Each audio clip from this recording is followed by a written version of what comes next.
আসসালামু আলাইকুম। সবাই কেমন আছেন? আলহামদুলিল্লাহ আমি ভালো আছি। শুভ দুপুর। আজ দেখাবো আমি মুগের ডাল দিয়ে ডিম।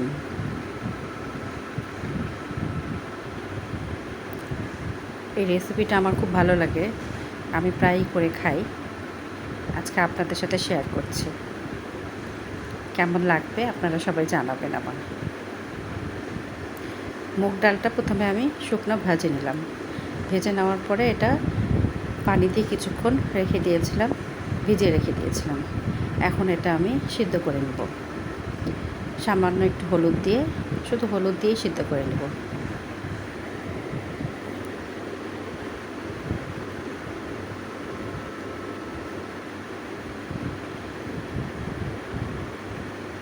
পানি দিয়ে দিয়েছি আর হলুদ দিয়ে দিয়েছি। এখন এটা সিদ্ধ করে নিব। ভালো মতো সিদ্ধ করে আমি এক সাইডে রেখে দিয়েছি। এখন প্যানে তেল গরম করতে দিলাম। তেলটা গরম হয়ে গেলে আমি এতে পেঁয়াজ দিয়ে দিচ্ছি। পেঁয়াজটা ভালো মতো লাল হয়ে গেলে তারপরে আমি সব একে একে মশলাগুলো দিয়ে দেবো। আমার রান্না জানি না কেমন লাগে সবার, সবাই জানাবেন আমাকে, অনেক উৎসাহিত হব আমি। তাহলে হয়তো আরও অনেক ভালো ভালো কাজ করতে পারবো আপনাদের উৎসাহের জন্যে। পেঁয়াজটা লাল হয়ে গেছে, এখন এর মধ্যে দিয়ে দেব একে একে মশলাগুলো।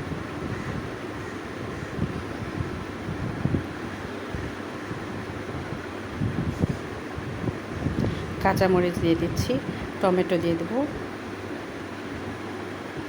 কাঁচামরিচ টমেটো দিয়ে একটু ভেজে নিচ্ছি।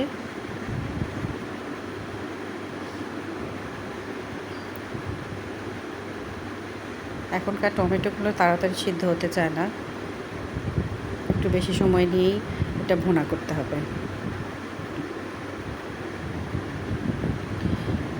পরিমাণ মতো লবণ,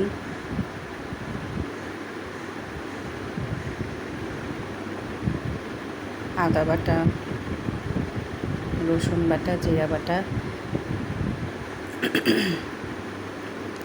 দিয়ে দিচ্ছি।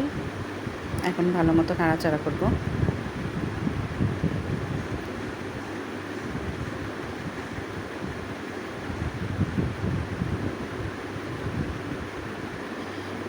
এটা অবশ্য আমারই রেসিপি।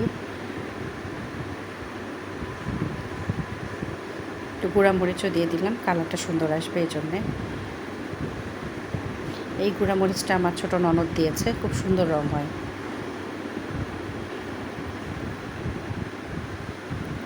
হলুদ গুঁড়া,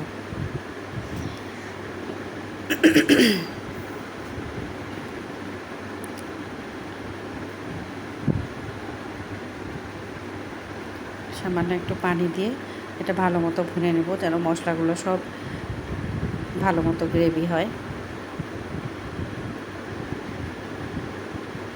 দেখতে পাচ্ছেন রঙটা খুব সুন্দর আসছে।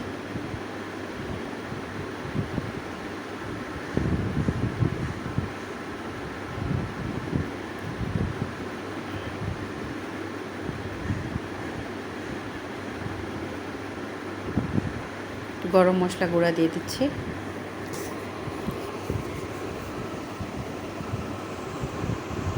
আমি অবশ্য গরম মশলা বাটার চেয়ে গরম মশলা গুঁড়োটাই বেশি ব্যবহার করি। কাঁচাটাই আমি গুঁড়া করে রেখে দিয়েছিলাম, সেটাই আমি ইউজ করি। সামান্য পানি দিয়ে দিয়ে একটু ভুনে নিচ্ছি। ভালো মতো ভুনা হয়ে গেলে আমি ডালটা, সিদ্ধ করা ডালটা ঢেলে দেবো এর মধ্যে। আমার আপনাদের সাথে এসব শেয়ার করতে খুব ভালো লাগে। আপনাদের কেমন লাগে জানি না, তো আমার খুব ভালো লাগে। তাই আপনারা লাইক, কমেন্ট, শেয়ার দিয়ে আমাকে আরও উৎসাহিত করবেন। ডালটা দিয়ে দিলাম।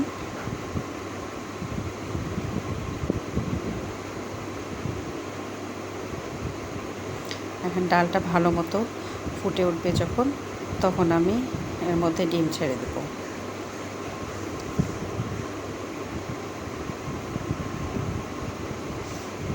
ডালটা ভালো মতো ফুটে উঠছে, একটু ভালো মতো নাড়াচাড়া করে দিয়ে তারপরে এতে আমি ডিম দেব এক এক করে।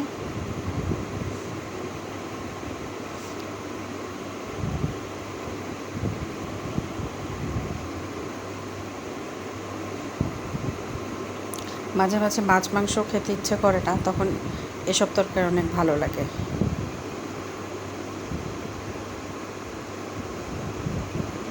ডিম দিয়ে দিচ্ছি এক এক করে, তবে বলক ওঠার পরেই দিতে হবে, আগে দিলে আবার পুরো ডিমটা ভেঙে ভেঙে যাবে। ডিমটা দেওয়ার পরে কিছুক্ষণ নাড়াচাড়া করা যাবে না, সব একসাথে এলোমেলো হয়ে যাবে। তাই ডিম দেওয়ার পরে ঢাকা দিয়ে একটু ঢেকে দিব, যেন ডিমটা ভিতরে সিদ্ধ হয়।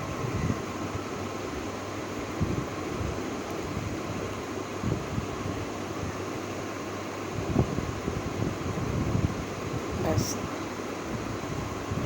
ঢেকে দিলাম।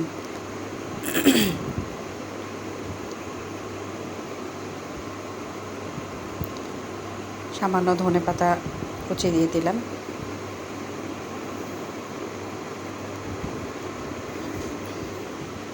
এখন ভিতর থেকে একটু দেখবো যে সিদ্ধ হয়েছে কিনা। হালকা করে নেড়ে দিচ্ছে যেন সব ভেঙে না যায়। ভাঙলেও খারাপ লাগবে না, তারপর এই দেখেন গোটা গোটাই হয়ে আছে ডিমটা।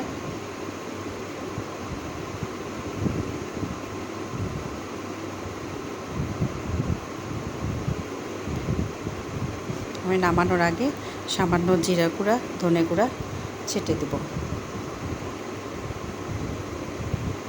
ব্যাস, হয়ে গেল আমার মুগ ডাল দিয়ে ডিম ভুনা। আপনাদের কার কেমন লাগছে জানাবেন কিন্তু।